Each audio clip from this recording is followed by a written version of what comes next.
सभी साथियों को नमो बुद्धाय, जय भीम। आज हम नई श्रृंखला शुरू करने जा रहे हैं और जो बहुत महत्वपूर्ण है। और ये इसलिए महत्वपूर्ण है कि हम अभी जो वर्षावास प्रारंभ हुआ है 24 तारीख से, तो वर्षावास के उपलक्ष्य में हम छोटे छोटे वीडियोज़ है बना के आपके समक्ष प्रस्तुत करेंगे, जिसमें तथागत के उपदेशित वाणी को संक्षेप में और विस्तृत रूप से आपके समक्ष प्रस्तुत करेंगे। तो आज हम जो बातचीत करने वाले हैं वो है तथागत का शोध किया मार्ग। तो तथागत का शोध किया हुआ क्या मार्ग है? तो तथागत कहते हैं साधु को अर्थात संत को अर्थात विद्वानों को दो अतियों का सेवन अर्थात ग्रहण नहीं करना है। दो अतियों का सेवन या ग्रहण नहीं करना है। कौन सी है? नंबर 1 है जो हीन ग्राम्य अर्थात गवार, अनाड़ी, मनुष्य, अनार्य अर्थात निम्न, सेवित, अनर्थों से युक्त कामवासनाओं में लिप्त होना है। ये बात हुई। दूसरी बात, जो दुखमय, अनार्य सेवित, अनर्थों से युक्त स्वयं पीड़ा में लगना है। तो दो अतियों का सेवन नहीं करना है। तो प्रथम अति जो है हीन ग्राम्य। ग्राम्य का मतलब है यहाँ गवार। गवार का मतलब अनाड़ी, जिसको कुछ भी जानकारी नहीं है।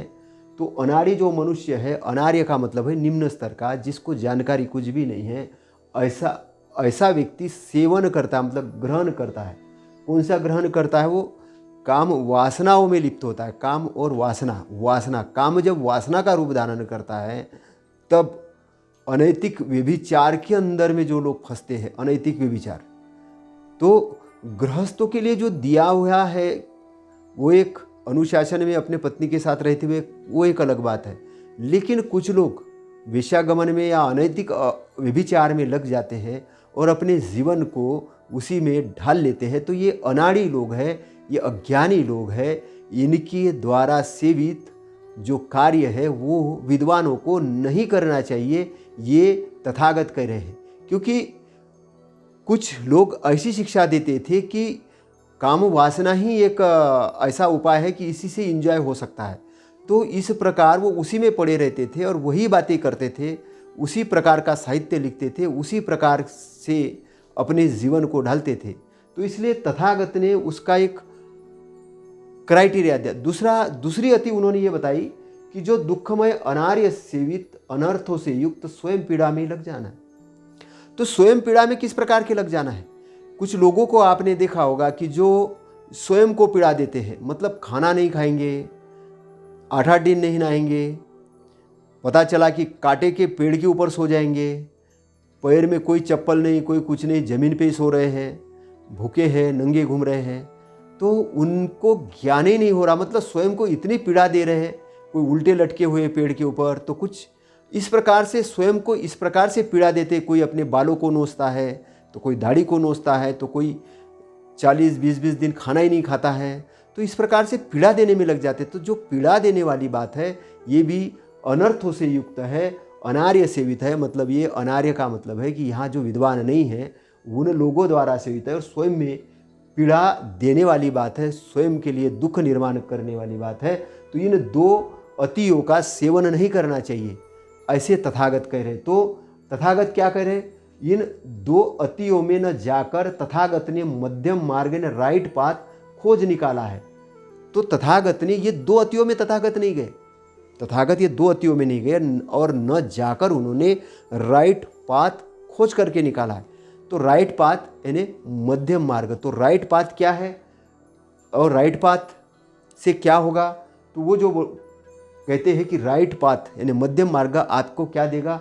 आँख देने वाला। आँख देने वाला मतलब आपको इंटरनल आई डेवलप करेगा। आँख का मतलब है इंटरनल आई, आपका विजडम, आपकी बुद्धिमत्ता को डेवलप करेगा, आपके प्रज्ञा को डेवलप करेगा। मतलब आपकी इंटरनल आई को डेवलपमेंट करने के लिए, विजडम डेवलप करने के लिए, प्रज्ञा को डेवलप करने के लिए, सही गलत की जानकारी का पता करने के लिए ये मार्ग है।